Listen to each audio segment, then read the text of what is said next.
Hey, Inkwell Imagineers. Alright, it's probably copyright infringement. Hey guys, how are you? This is Jessi from Inkwell Imaginings, and there's ridiculous glare in my glasses.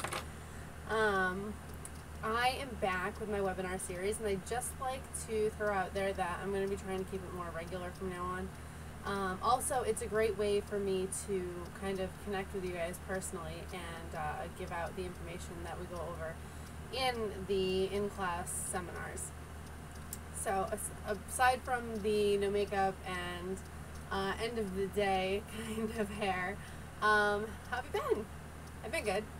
A little bit busy, crazy busy. Right now we're actually, aside from Inkwell, we're actually working on a What Now podcast, later to be released, and I'll include the link at the bottom with my friend Dustin's first post. I'm actually really excited about it. And it should be really cool as long as we can get everything together and get it running smoothly. So that being said, I'd like to get back to business with the Inkwell topic of the week, and that was sex versus sensuality. And this covers not necessarily only those two topics, but in general, the attention to detail and a few other things that I'll discuss a little bit further. But sensuality covers more than just the overt, lust-driven, desire-filled moments of your life.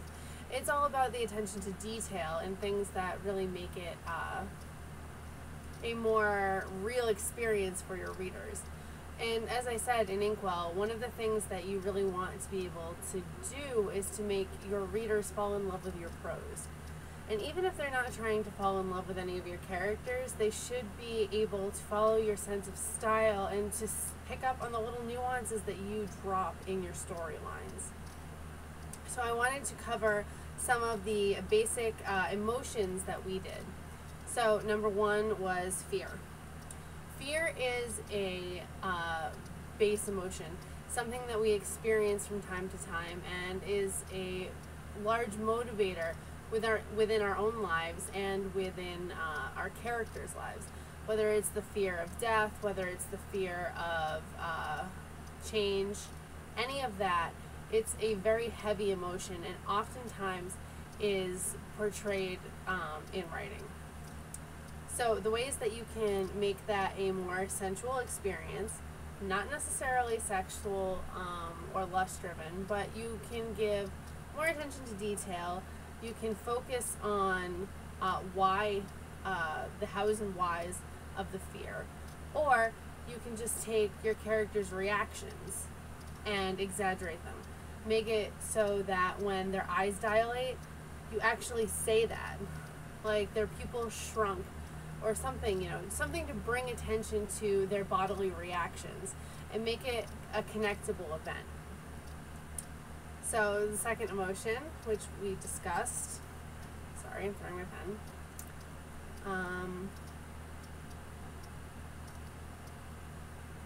Sorry, I'm having like a mental block. So we'll actually skip over that one for right now. But so we talked about hatred and resentment, which is again a classic motivator and something that comes up fairly frequently within writing.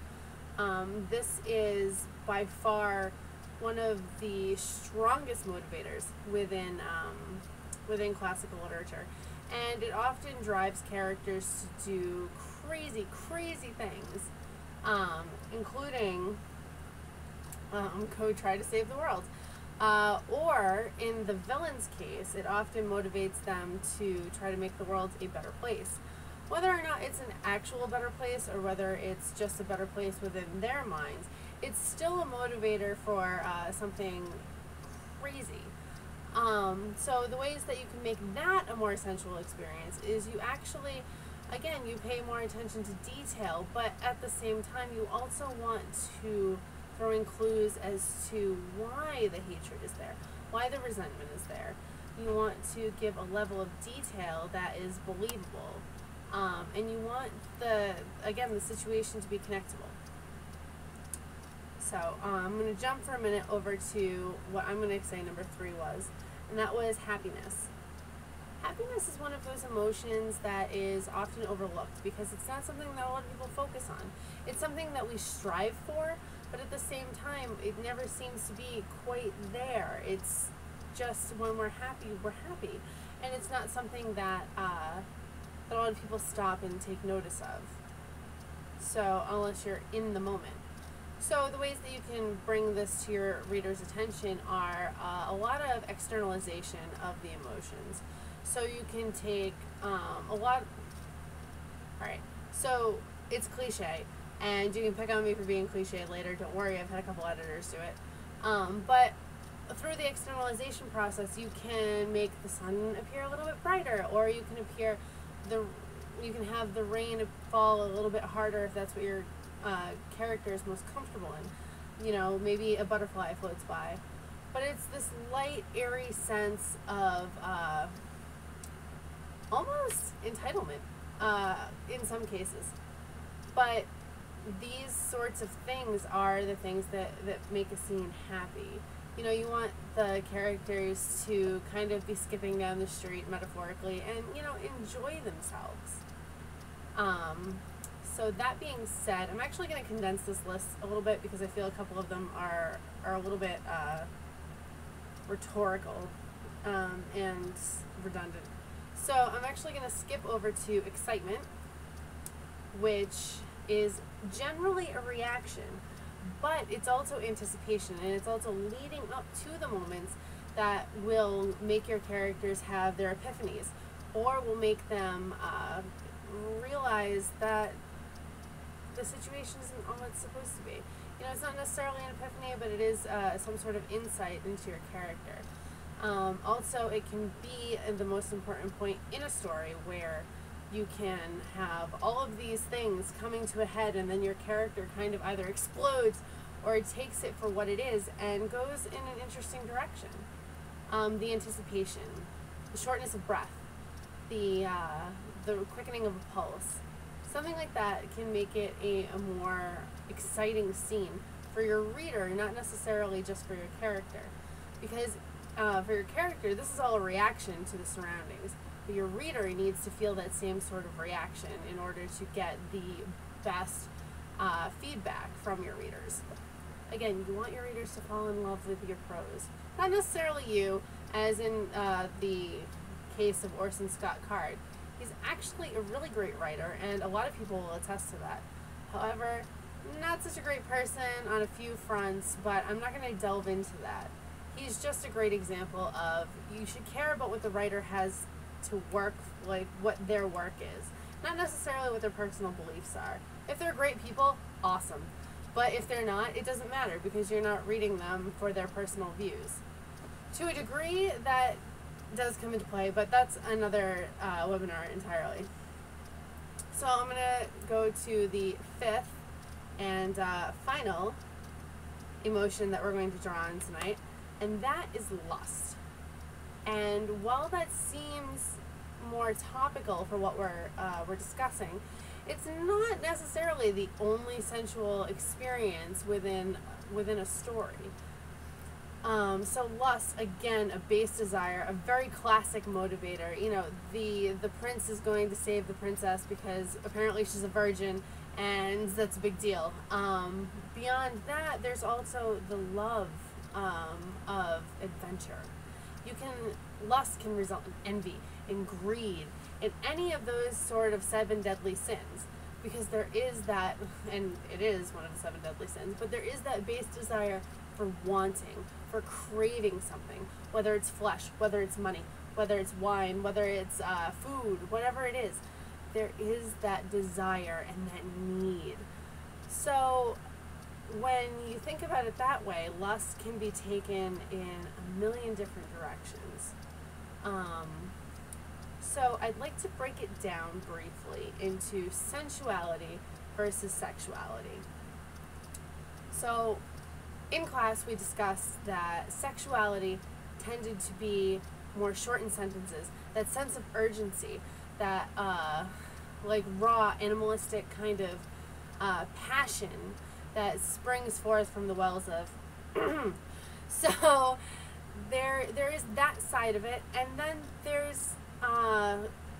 was some discussion, and we'll get into that in a moment, but then there's sensuality, which everyone kind of said was softer, and there was more of an energy exchange, and it was very foo-foo and frilly. The truth of the matter is, and this is kind of where we diverged on some things. For sex, like the scenes that had just sex and there was no sensuality, you know, and it wasn't necessarily a rape scene or anything of that nature, it was just sex. It was this nice, neat little box. And we decided that there was an element of control, but there was also a middle category where a bunch of these things existed in both. So there was the element of control, there was the element of the sense, the urgency, and there was, again, the pacing, the shorter pacing. These were sort of the things that were involved in the sex-only category. So in the sensuality-only category, it kind of got a little fuzzy very quickly. Not only were we divided heavily, but in the sensuality only, there was that softer kind of emotion where it's more in love than in lust. Though we all seem to disagree on the fact that there were issues with the control of the situation. There was the issue of the energy exchange. There was quite a few things, again, that fell into this middle ground. And I'd like to address that now. Where the control, first of all. Control can be either sexual or sensual, in my opinion. And honestly, in any given situation, hero versus villain, villain versus villain, you know, whatever, it does, again, not necessarily sexual, but a sensual situation. Imagine a negotiation. The way that the woman placed her elbow on the table and her shoulder rolls forward. The way that she bats her eyes, suddenly looks up, and locks eyes with the other negotiator across the room. Things like that, attention to detail, really add to the sensual experience of the reader. But when speaking about the base desire, again, of lust, where we came from with this, sensuality tends to be